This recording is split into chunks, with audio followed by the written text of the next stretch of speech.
Guys, welcome back to my channel. നിങ്ങൾ എൻ്റെ channel ആദ്യമായിട്ടാണ് കാണുന്നതെങ്കിൽ നിങ്ങൾക്ക് ഇഷ്ടപ്പെട്ടാൽ നിങ്ങളൊന്ന് ലൈക്ക് ചെയ്യുക. പിന്നെ നിങ്ങൾക്ക് വീണ്ടും കാണണമെന്ന് തോന്നുവാണെങ്കിൽ ജസ്റ്റ് ഒന്ന് സബ്സ്ക്രൈബ് ചെയ്യുക. കാരണം ഇതൊരു പുതിയ ചാനലാണ്. അതുകൊണ്ട് തന്നെ ഈ എൻ്റെ വീഡിയോസൊക്കെ അങ്ങനെ സജഷൻസിലൊക്കെ വരാനുള്ള ചാൻസ് ഭയങ്കര കുറവായിരിക്കും. ഇതൊരു day in my life video പോലെയാണ് ഞാൻ എടുത്തിരിക്കുന്നത്. ആക്ച്വലി ഡേ ഇൻ മൈ ലൈഫൊക്കെ എനിക്ക് എടുക്കാൻ സമയം കിട്ടുന്നത് കൂടുതലും എനിക്ക് ഓഫ് ഡേ അങ്ങനെയൊക്കെ ഉള്ളപ്പോഴാണ്. അങ്ങനെ കിട്ടുന്ന ദിവസം ഞാൻ കൂടുതലായിട്ടും എന്തെങ്കിലും പ്രൊഡക്റ്റീവായിട്ടൊക്കെ ചെയ്യാൻ ശ്രമിക്കാറുണ്ട്. ബേസിക്കലി കുക്കിംഗ്, ക്ലീനിങ് ഇതുപോലുള്ള കാര്യങ്ങളൊക്കെ. പിന്നെ എനിക്ക് വൈറ്റമിൻ ഡി ഡെഫിഷ്യൻസി ഉള്ളതുകൊണ്ട് ഞാൻ അതിൻ്റെ ടാബ്ലറ്റ് എടുക്കുന്നുണ്ട്. പിന്നെ രാവിലെ കുറച്ച് മോർണിംഗ് സ്കിൻ കെയർ കാര്യങ്ങൾ, പിന്നെ നേരെ ക്ലീനിങ് ആയിരുന്നു. റൂമെല്ലാം ഒന്ന് ക്ലീൻ ചെയ്തു, പിന്നെ കുറച്ച് കുന്തിരിക്കൊക്കെ പുകച്ചു. അങ്ങനെ അത്യാവശ്യം നീറ്റ് ആൻഡ് ക്ലീൻ ആക്കി വീടൊക്കെ ഒന്ന് വെക്കണം എന്ന് തോന്നി. ഇതൊക്കെ വീക്കിലി ഉള്ള റുട്ടീനാണ് കേട്ടോ, അല്ലാതെ ഡെയിലി ഇങ്ങനെയൊന്നുമല്ല. പിന്നെ ഞാൻ റെഗുലറായിട്ട് യൂസ് ചെയ്യുന്ന 3 ലിപ് ബാമാണിത്. അപ്പോൾ ഇതിൻ്റെ ഒരു റിവ്യൂ പോലെ പറയാമെന്ന് വിചാരിച്ചു. അത്ര പ്രൊഫഷണലായിട്ടുള്ള റിവ്യൂ അല്ല, എൻ്റെ എക്സ്പീരിയൻസിൽ നിന്ന് പറയുന്ന കാര്യമാണ്. ആക്ച്വലി എനിക്ക് ഈ 3 ലിപ് ബാമും ഇഷ്ടമാണ്. ഇതിൽ കൂടുതൽ ഇഷ്ടം ഈ സെബാമെഡിന് തന്നെയാണ്. നിങ്ങൾക്ക് കണ്ടാൽ മനസ്സിലാവും ഇത് ഓൾറെഡി തീർന്നു.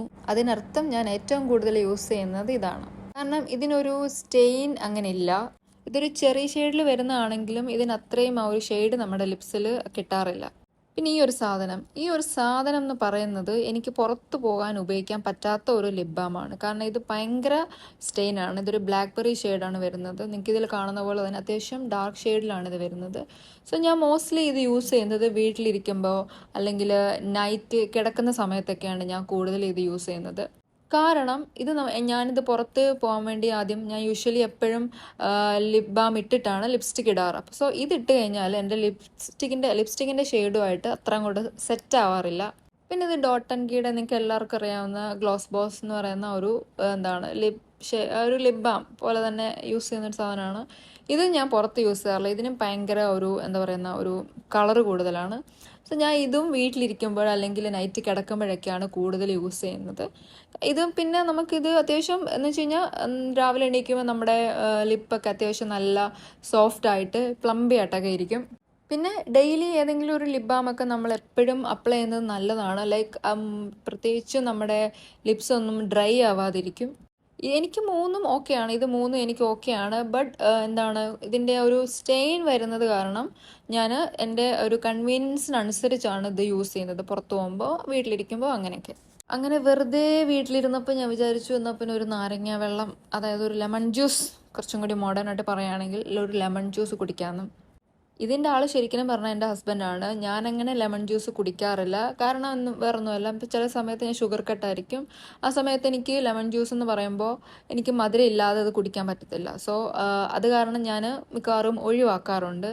പകരം മാൻഡറിനൊക്കെ ചിലപ്പോൾ അങ്ങനെ ഡയറ്റിൻ്റെ ഭാഗമായിട്ട് കഴിക്കും. പിന്നെ ലെമൺ സ്ലൈസ്, അതുപോലെ ചിയാ സീഡൊക്കെ ഇട്ടിട്ട് വാം വാട്ടറിൽ അങ്ങനെ കുടിക്കും. അല്ലാതെ ഒരു ലെമൺ ജ്യൂസായിട്ടൊക്കെ കുടിക്കാറില്ല. പക്ഷെ ഇന്ന് എന്തായാലും എനിക്ക് ഹസ്ബൻഡ് നിർബന്ധപ്രകാരം ഉണ്ടാക്കുന്ന ആയതുകൊണ്ട് മിക്കവാറും ഇത് മധുരമായിട്ട് തന്നെ ആയിരിക്കും കുടിക്കുന്നത്. അല്ലാതെ ഇത് കുടിക്കാൻ പറ്റത്തില്ല. പിന്നെ എൻ്റെ ഒരു ശീലമാണിപ്പോൾ ചായയിൽ മാത്രമല്ല ഇതുപോലെ ലെമൺ ജ്യൂസ് ഉണ്ടാക്കുമ്പോഴും ഇഞ്ചി ഇടുക എന്നുള്ളത്. കാരണം എനിക്കിതിൻ്റെ ആ ഒരു ഫ്ലേവർ ഭയങ്കര ഇഷ്ടമാണ്.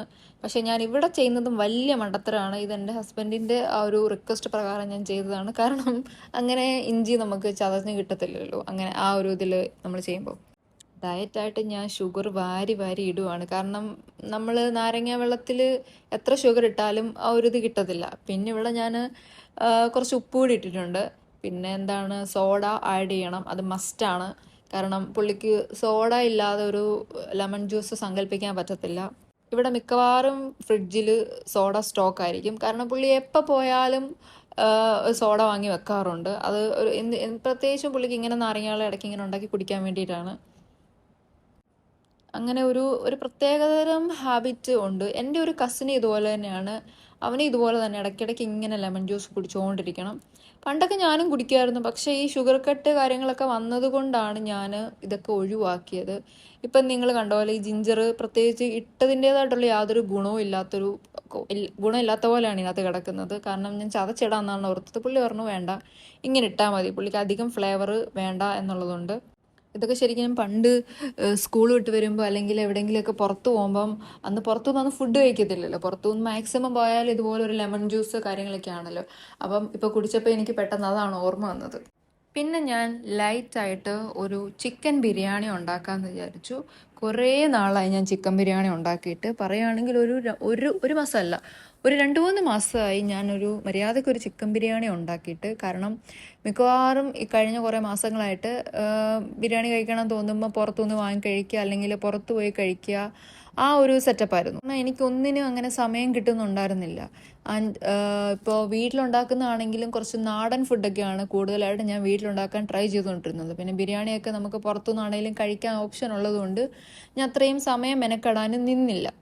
പക്ഷെ ഇപ്പോൾ കുറച്ച് ദിവസമായിട്ട് നമുക്ക് എനിക്ക് ഓഫ് ആയതുകൊണ്ട് ഞാൻ വിചാരിച്ചു എന്നാൽ പിന്നെ ഒരു ബിരിയാണി ഉണ്ടാക്കാം. പക്ഷേ ഇത് ഞാൻ യൂഷ്വലി ഉണ്ടാക്കുന്ന അത്രയും ഒത്തില്ല. അതാണ് എനിക്ക് പറ്റിയൊരു കാര്യം. നോർമലി ഞാൻ ബിരിയാണി ഉണ്ടാക്കുമ്പം അത്യാവശ്യം നന്നായിട്ട് വരുന്നതാണ്.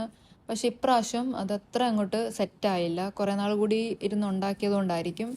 പിന്നെ ഞാൻ എപ്പോഴും ബിരിയാണി ഉണ്ടാക്കാൻ എടുക്കുന്നത് ബസ്മതി റൈസാണ്. ഇതിലാണ് എനിക്ക് ബിരിയാണി ഉണ്ടാക്കാൻ കുറച്ചും കൂടി അറിയാവുന്നത്. ഞാൻ ഇതുവരെ കൈമ റൈസ് വെച്ചിട്ട് ബിരിയാണി ഉണ്ടാക്കിയിട്ടില്ല. എനിക്കറിയത്തുമില്ല, അതിൻ്റെ ഒരു വേവ് അളവൊന്നും എനിക്കറിയത്തില്ല. പിന്നെ ഞാൻ ചിക്കൻ എനിക്ക് കുറച്ചും കൂടി ഒരു ചെറിയൊരു ഫ്രൈ ആയിട്ട് ഇങ്ങനെ കറിയാക്കി എടുക്കുന്നതാണ് ഇഷ്ടം. അതാണ് കുറച്ചും കൂടി ടേസ്റ്റി ആയിട്ട് എനിക്ക് ഫീൽ ചെയ്തിട്ടുള്ളത്. അല്ലാതെ എനിക്ക് ഡയറക്റ്റ് കറിയാക്കി അല്ലെങ്കിൽ ആ ഒരു ചിക്കൻ എനിക്ക് മറ്റേ രീതിയിൽ നോർമലി ഉണ്ടാക്കുന്ന പോലെ ഉണ്ടാക്കാനും അറിയത്തില്ല. പിന്നെ എനിക്കിങ്ങനെ കുറച്ച് അത്യാവശ്യം ഒരു ഫ്രൈ പോലെ ഡീപ്പ് ഫ്രൈ അല്ല, ജസ്റ്റ് ഒരു ഷാലോ ഫ്രൈ പോലെ ആയി കിട്ടുകയാണെന്നുണ്ടെങ്കിൽ ജസ്റ്റ് ആ ഒരു പീസസ് അങ്ങനെ ആ ഒരു ഇതിൽ കിട്ടിയാൽ കുറച്ചും കൂടി ഇഷ്ടമാണ്. കുക്കിങ്ങിൽ ഞാൻ അത്ര വലിയ പുലിയൊന്നുമല്ല. ഞാൻ മിക്ക കാര്യങ്ങളും പഠിച്ചത് യൂട്യൂബ് നോക്കിയിട്ട് തന്നെയാണ്. കുറേ റെസിപ്പീസ് ഞാൻ പഠിച്ചത് യൂട്യൂബ് നോക്കി തന്നെയാണ്. അല്ലാതെ ഞാൻ എൻ്റെ ഓൺ റെസിപ്പി എന്നൊന്നും പറയാനായിട്ടില്ല. പിന്നെ ഞാൻ ചേർക്കുന്ന സാധനങ്ങളൊക്കെ, അതായത് ഇപ്പം മസാലകളൊക്കെ ചേർക്കുമ്പം അതൊക്കെ എൻ്റെ ഒരു കൈക്കണക്ക് വെച്ചിട്ടാണ് ഞാൻ എപ്പോഴും ആഡ് ചെയ്യുന്നത്. എനിക്കല്ലാതെ ഒരു ടീസ്പൂൺ കണക്ക് അല്ലെങ്കിൽ ഇത്ര എന്നൊന്നും അങ്ങനെയൊന്നും അങ്ങനെയൊന്നും ചേർക്കാനോ അല്ലെങ്കിൽ അങ്ങനെയൊന്നും ഉണ്ടാക്കാനോ എനിക്കറിയത്തില്ല. അതുകൊണ്ട് തന്നെ എനിക്കൊരു ബിരിയാണി എപ്പോഴും ഒരേ ടേസ്റ്റ് ആയിരിക്കത്തില്ല. എൻ്റെ ബിരിയാണിക്ക് ഓരോ സമയത്തും ഓരോ ടേസ്റ്റ് ആയിരിക്കും. പിന്നെ എനിക്ക് തോന്നുന്നു ഞാൻ ബീഫ് ബിരിയാണി അങ്ങനെ ഉണ്ടാക്കിയിട്ടില്ലെന്ന് തോന്നുന്നു. ബീഫ് ബിരിയാണി ഞാൻ ഇതുവരെ ട്രൈ ചെയ്തിട്ടില്ല, കാരണം എനിക്ക് അറിയത്തില്ല ഉണ്ടാക്കാൻ. ഇതാണ് ഞാൻ ഉദ്ദേശിച്ച ഒരു പരുവം. ഇത് കുറച്ചൊന്ന് ഇതായിട്ടുണ്ട്, പക്ഷെ എന്നാലും നമുക്ക് കുറച്ചും കൂടി ആ ഒരു മസാലയ്ക്കകത്തിട്ടൊന്ന് സെറ്റാക്കി എടുത്താൽ അത്യാവശ്യം അടിപൊളിയായിട്ട് വരും. എന്നെ സംബന്ധിച്ച് ഒരു കാര്യം എനിക്ക് തോന്നിയിട്ടുണ്ട്. ഞാൻ ഏതൊക്കെ ബിരിയാണി കഴിച്ചിട്ടുണ്ടെങ്കിലും വീട്ടിലുണ്ടാക്കുന്ന ബിരിയാണിയാണ് എനിക്ക് കുറച്ചും കൂടി ഇഷ്ടം എന്നെനിക്ക് മനസ്സിലായി. കാരണം ഞാൻ കുറേ ബിരിയാണികൾ, ഇവിടെ പല പോപ്പുലറായിട്ടുള്ള ബിരിയാണികളുണ്ടല്ലോ, ഇപ്പോൾ കേരളത്തിലുണ്ട്, ഇപ്പോൾ ഇവിടെയും കുറേ ബിരിയാണികളൊക്കെ കിട്ടും. അപ്പം ഞാൻ കുറേ റെസ്റ്റോറൻറ്റുകളിലൊക്കെ പോയി ബിരിയാണി കഴിച്ചിട്ടുണ്ട്.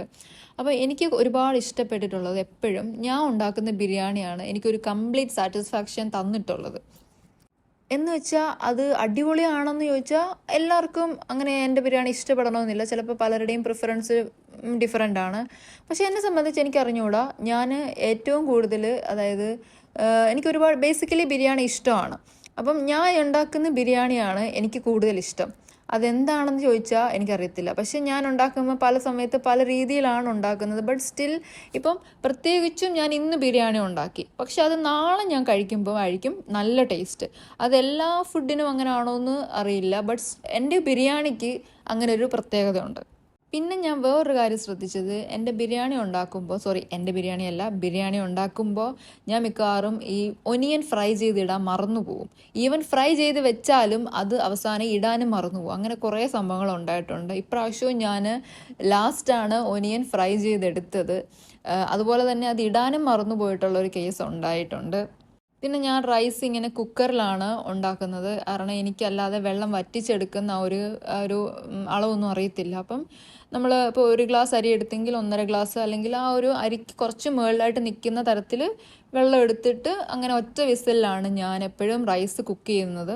ശരിക്കും പറഞ്ഞാൽ നമ്മൾ ജീവിച്ചു പോകാനുള്ള കുക്കിംഗ് ഒക്കെ അറിഞ്ഞിരിക്കുന്നത് എപ്പോഴും നല്ലതാണ്. പിന്നെ നമുക്ക് കഴിക്കണം തോന്നുന്ന കാര്യങ്ങളൊക്കെ അതിൻ്റെയൊക്കെ റെസിപ്പീസ് ഒന്ന് പഠിച്ചു വെക്കുന്നത്, അതിപ്പോൾ നമ്മളിപ്പോൾ ആരോടും ചോദിക്കേണ്ട ആവശ്യമില്ല. ഇപ്പോൾ എല്ലാം യൂട്യൂബിലും അല്ലെങ്കിൽ ഈവൻ ഇൻസ്റ്റയിൽ പോലും ചെറിയ റീലൊക്കെ ആയിട്ട് അത്യാവശ്യം നല്ല റെസിപ്പീസൊക്കെ വരാറുണ്ട്. അപ്പം ഇതൊക്കെ ജസ്റ്റ് നമ്മളുടെ ഒരു ബേസിക് നീഡ്സ് പോലെ തന്നെയാണ്, അറിഞ്ഞിരിക്കേണ്ട ഒരു ബേസിക് സ്കില്ലാണ് കുക്കിംഗ് എന്ന് പറയുന്നത്.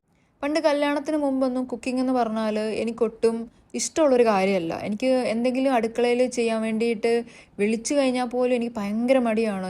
ഞാൻ എന്തോ മോശപ്പെട്ട പണി ചെയ്യാൻ പോകുന്നു, അല്ലെങ്കിൽ എനിക്ക് പേടിയായിരുന്നു. കാരണം ഇപ്പം ഞാൻ കുക്ക് ചെയ്തത് കണ്ട് ഇവരെന്നെ ഇനി കല്യാണം കഴിപ്പിച്ച് വിടുമോ? കാരണം കല്യാണം കഴിക്കാനുള്ള ഒരു എലിജിബിലിറ്റി എന്ന് പറയുന്നത് നമ്മുടെ നാട്ടിൽ പണ്ടൊക്കെ എന്ന് പറഞ്ഞാൽ കുക്കിംഗ് അറിയുന്ന കുട്ടി പിന്നെ കല്യാണത്തിന് റെഡി എന്നുള്ള ഒരു എൻ്റെയൊക്കെ ഭാഗത്ത് അങ്ങനെയായിരുന്നു. ഓക്കെ, എല്ലാം അറിയാമെന്ന് വിചാരിച്ചു കഴിഞ്ഞാൽ പിന്നെ വീട്ടുകാർ ഓക്കെ കല്യാണം കഴിക്കാറായി എന്നുള്ള, വീട്ടുകാരല്ല മൊത്തത്തിലുള്ള ഒരു അവലോകനം അങ്ങനെ ആയിരുന്നു.